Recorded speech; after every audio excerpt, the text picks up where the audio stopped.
In my opinion, Airbnb is the best investment now. If you can buy a house in Niagara, where everybody is the best place to go if for honeymooners. So all the time in that area, you cannot lose. So you can buy a house, freehold home, and then that Niagara doesn't have that rule that Toronto has. So you can rent it out the entire house on Airbnb, and you can make a lot of money.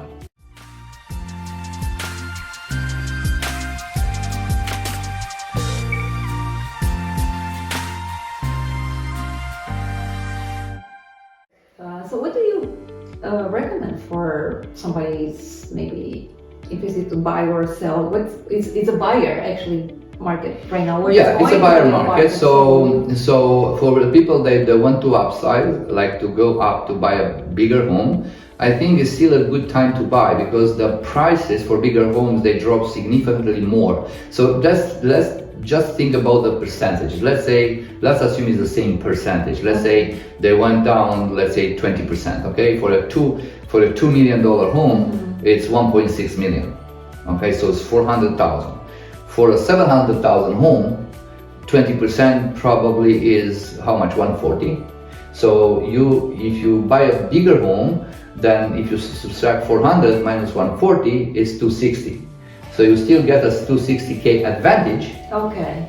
Buying a bigger home. Okay, so it's time. If they want to upgrade, then it's an amazing time to buy, especially if they have some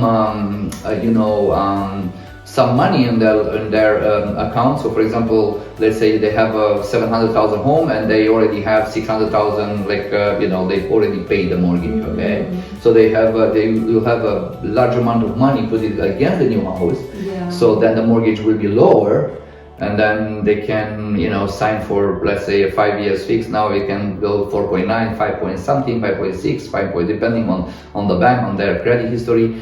So and then they can fix it for 5 years and they can sleep well for 5 years. Even the mortgage are going up, they are still safe for 5 years. But they live in a dream home, maybe their dream home. And also I witnessed a discussion. People think they want to buy bigger houses because they want to rent a portion of their house. So it's a way to have a little bit of income. Oh yeah, this is another. It's a little bit of trend right now. People want to have like different entrances for the same house, and then rent the basement, rent maybe a portion of the house, and still live in the house. Exactly. That's certainly the sense.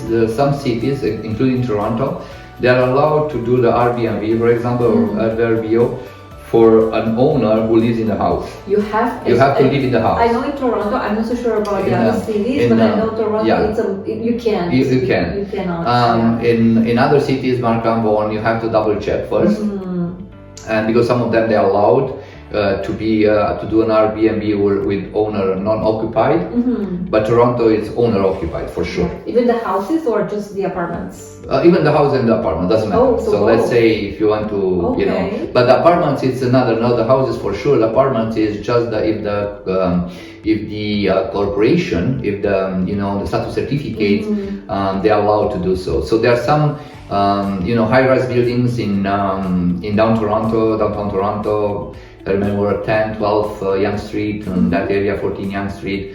There are some buildings they are allowing Airbnb. And then if you have an apartment, you can rent it out.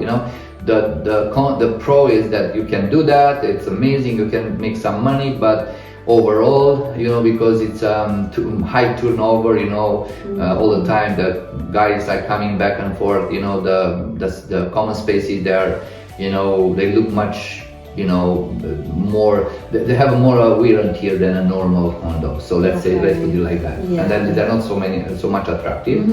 And in the long run, probably the value of that condo will not go so high like the condo. So you have a nice cash flow, but you don't think you have to in when you sell it, maybe it's good because somebody else wants to do an Airbnb. So even if you sell a little bit less, that makes sense. Because you have a better cash flow. So in my opinion, Airbnb is the best investment now. If you can buy a house in Niagara, where everybody is the best place to go if you know, for honeymooners.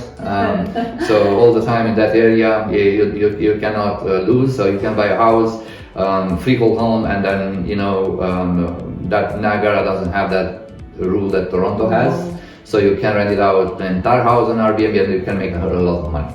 So it's much better going with Airbnb versus long-term tenant.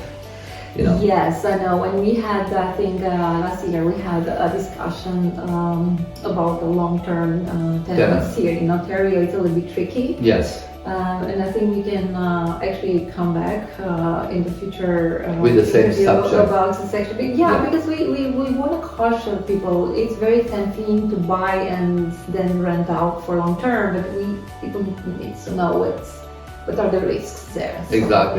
Exactly. So maybe one of the next subjects will be where the best buy to buy an Airbnb. Which parts of Ontario, because I did for myself. I tried to find for some clients of mine and for myself. For example, Muskoka, they have so many rules. It's a beautiful place to buy a cottage, but there are so many rules there in place, and it's very hard to do an Airbnb. Depending, like Lake of Bays has a different than Muskoka Lakes, and Muskoka Lakes has a different than Braesridge and Huntsville, and so you have to when somebody is approaching me to buy this kind of investment, I know I have the experience. I know how to look. I know how to, because it's very dangerous to buy a place that you don't know all these regulations, because you end up buying that place thinking that you're making a business, and then you're moving and you cannot do anything just to enjoy by yourself. So for this reason, I have a better ideas than Muskoka, around in counties, and then they don't have too many rules. Because they're not so well known as Muskoka, and they want to grow their business in that area, and they to attract more visitors and more tenants to live in Airbnb, which is great. So they don't have too many we're looking for actually. Rules. The rules. I've got a question, a very interesting question. Somebody was looking for to rent, and at one point it was something like 14-something thousand per month, and then it was at the description like it's a fraction, so you can actually own a fraction from an apartment. Do you know anything about that? Because I somebody asked me about what's going on. I mean, you're buying like that one. It's a fractional ownership. Yes. What's that actually? So basically, you are buying a share on that development. Let's say if it's like a high-rise building, a nice hotel, or a gated community with some beautiful townhomes, and basically you have the right to go just 1 week or 2 weeks per year.